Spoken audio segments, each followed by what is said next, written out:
한국 정부가 민간단체의 대북 인도주의 지원 사업에 대한 남북협력기금 지원에 투명성을 강화하는 방향으로 관련 규정 개정을 추진합니다. 국민의 세금으로 만들어진 기금인 만큼 투명성을 강화하려는 조치라고 강조했습니다. 허무호 기자가 보도합니다. 한국통일부가 행정예고한 인도적 대북 지원 사업과 협력 사업 처리에 관한 규정 일부 개정 고시안입니다. 세금으로 조성된 남북협력기금 사업을 투명하게 집행하고 연간 지원 기준을 강화하는 내용 등을 담고 있습니다. 개정안에 따르면 협력기금의 지원 기준이 현행 연 3회 한도 전체 사업비의 70% 범위에서 연 1회 한도 전체 사업비의 50% 범위로 바뀝니다. 지원 대상은 현행 단체와 지방단체에서 단체로 변경해 지방단체가 제외됩니다. 지원 사업의 현장 접근이 어렵다고 판단되는 경우에도 기금을 지원하지 않을 수 있도록 했습니다. 코로나 사태로 북한이 국경을 봉쇄했을 때처럼 인도적 지원 사업의 현장 모니터링이 불가능하고 투명성이 확보되지 않으면 기금을 지원하지 않겠다는 취지입니다.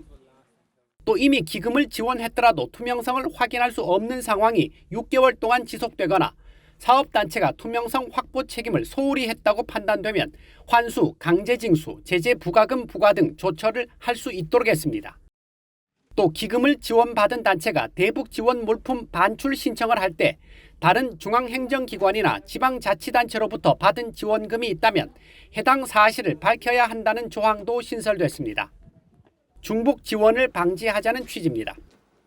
개정안은 이와 함께 남북관계 특수성을 고려해 남북협력기금이 투입된 대북 지원 사업의 내용을 사업 완료와 정산 때까지 비공개하도록 한 근거 규정을 삭제해 세부 집행 내역을 공개하도록 했습니다.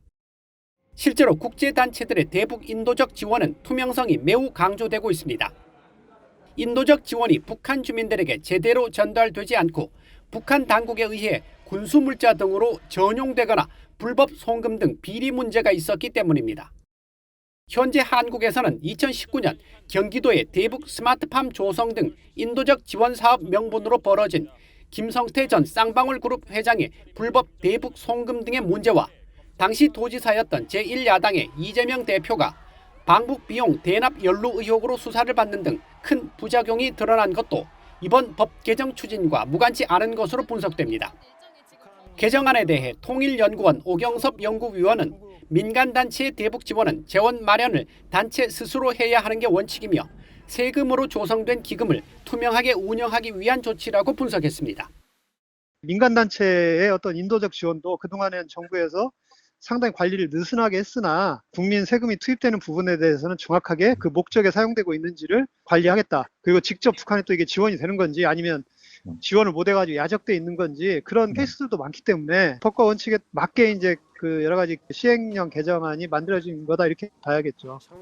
대북 지원 단체인 우리민족 돕기운동 홍상영 사무총장은 국민 세금을 투명하고 효율적으로 사용한다는 개정안의 취지에 동의한다고 밝히고 다만 남북교류협력법이나 남북관계발전법 등 현행법에 담긴 교류협력 증진 취지를 함께 살려나가길 바란다고 말했습니다. 북한이 중단을 하겠다고 했고 또 뭐 실제 그래서 남쪽과의 접촉에 전혀 응하지 않고 있는 거고 그리고 저희가 뭐 이렇게 저렇게 노력을 좀 해보려고 해도 현재 조건에서는 여러 가지 정부가 적극적으로 지원하는 그런 분위기도 아닌 것 같고 통일부는 이번 개정안이 윤석열 정부가 강조해온 법과 원칙에 따른 질서 있는 대북 교류 협력 사업 기조를 반영한 것이라고 밝히고 여론을 수렴한 뒤 개정 절차를 완료하고 연내에 시행할 계획입니다. VOA 뉴스 허무호입니다.